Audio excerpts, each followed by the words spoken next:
From Egg Harbor, New Jersey, came one of America's greatest peace activists. She called herself Peace Pilgrim. She walked this land for peace. It began January 1st of 1953. It's my retirement project, and I finished counting the 25,000 miles toward the end of 1964. I have not counted miles since then. To step out on that faith, it's amazing. It's wonderful. It's inspiring and enheartening. They carried such hard work, not easy, of course, hard work, sheerly through sincere motivation. It was wonderful.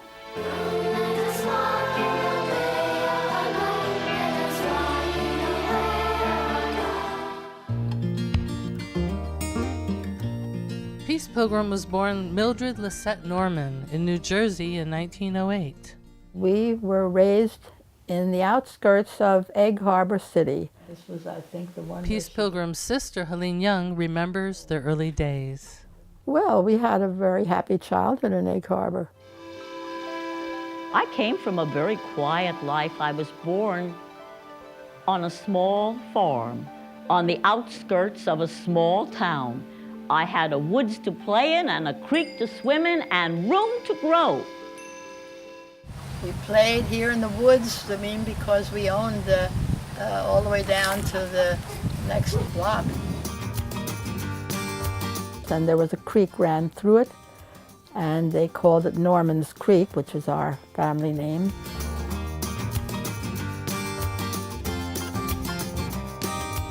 When I spoke to the jail up in Camden, I told the inmates there, you can make changes in your life. She started out very different from what she became. She was very much into fun. She was a party person too, you know. She was very much into material things because she had all of her clothes made. She designed them the way she wanted them, and she would take her shoes and things to Atlantic City to be dyed, get everything to match her outfits. In 1953, at age 44, Peace Pilgrim left her comfortable life in New Jersey for a 28-year pilgrimage for peace. She called herself Peace Pilgrim. She walked this land for peace. Over 25,000 miles she walked alone, with no possessions but the clothes upon her back. No money in her pocket, yet nothing did she lack, nothing did she lack. Will there be peace or war? The fateful question posed by Warren Austin, head of the United States delegation to the UN, set the mood of the world at the century's halfway mark. What I work for and pray for, world peace, is the desire of every human heart. Where are you from originally, or is that being kept a secret? Well, I was born in the state of New Jersey, but of course I have no home now. Wherever I am is my home. Right now it's Mississippi, and they've been treating me very well. Thanks a lot, and good luck, Peace Pilgrim. This is a real pilgrimage. It's actually a journey on foot. I don't hitchhike. I walk in spite of all the rides that are offered, and on faith. I took a vow at the beginning that I would remain a wanderer until mankind has learned the way of peace, walking until I am given shelter, and fasting until I am given food.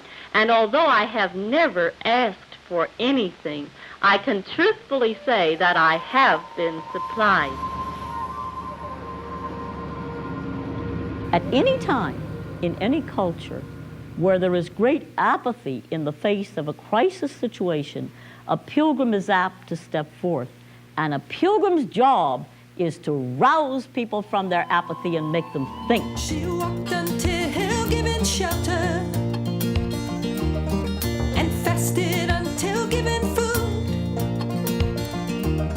Though others may have judged her, she judged no one, looking upon all with a single heart of compassion. Intense fighting both on the ground, inside the buffer zone, and in the air sends Vietnam casualty figures to a new high. We happen to live because of the ingenuity of science and man's own inability to control his relationship one with another. We happen to live in the most dangerous time in the history of the human race. Humanity has learned the ways of peace. There was nothing ascetic in the sense of deprived about her. She didn't go around feeling sorry for herself and feeling like she didn't get to have what other people did. She gloried in the richness of her inner life and the richness of her connections with people, because that's where true richness lives. It was an interesting time that I discovered her, because it was during the Cold War, and there was this real conflict between the United States and the Soviet Union, and there was a real threat of nuclear war, and which would have totally destroyed the whole world, everything living on it. And here was this woman, this individual, that had the courage to say, no, I am going to promote peace. She left behind a legacy of simplicity and love.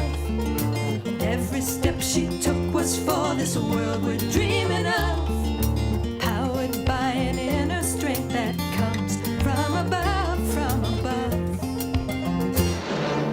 A companion peace demonstration brings out 50,000 marchers in downtown San Francisco. They parade 2 miles along Market Street, pacifists and hippies together. I forwarded her mail all those years through Cologne Post Office. So I always knew where she was. And then she would write to me. She never forgot our birthdays, all of us in the family. She would write a poem or something and send it to my children and all the members of the family. We always were remembered.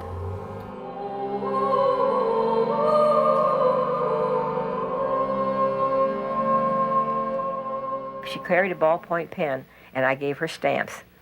And when she only asked me, and I said, oh, I have a lot of stamps. She said, oh, I need 3 stamps. I mean, like, I don't need a dozen stamps. I need 3 stamps. A 4th stamp would be a burden, you know. Where am I going to put it? It'll get damp in my pocket or something, you know. What kind of shoes do you wear? 6 old children's shoes. They walk about 1,500 miles a pair for me. I'm on the 29th pair, so if I counted my mileage by the shoes, it would be much more than I claim. If the nations of the world were to stop manufacturing implements of mass destruction, they could provide for every human being who lives in this world the basis for a very good life. We've been walking and talking with a woman who calls herself Peace Pilgrim, who walks across the nation in search of peace and goodwill for men. I walk until given shelter. I fast until given food. I do not ask. These things must be given, and just think, without ever asking, these things have been supplied. Aren't people good? Thank you. It's a joy to be with you. What she did to spread her message of peace and living simply has gone around the world. It's been recognized by a statue here at home in Egg Harbor City, and also at the United Nations University of Peace in Costa Rica. So I think it's time that her home state recognized her as well.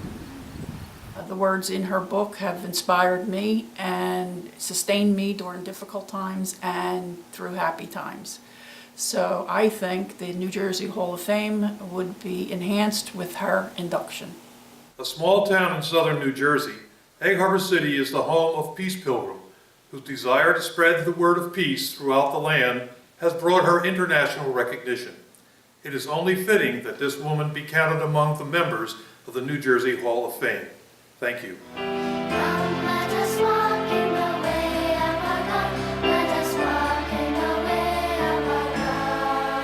There is darkness in our world today, yes. It is due to the disintegration of things which are contrary to the divine law of love. But let us never say hopelessly, "Ooh, this is the darkness before a storm." Let us rather say with faith, "This is the darkness before the dawn of a golden age of peace, which we cannot now even imagine. For this, let us hope and work and pray." Humanity has learned the ways of peace.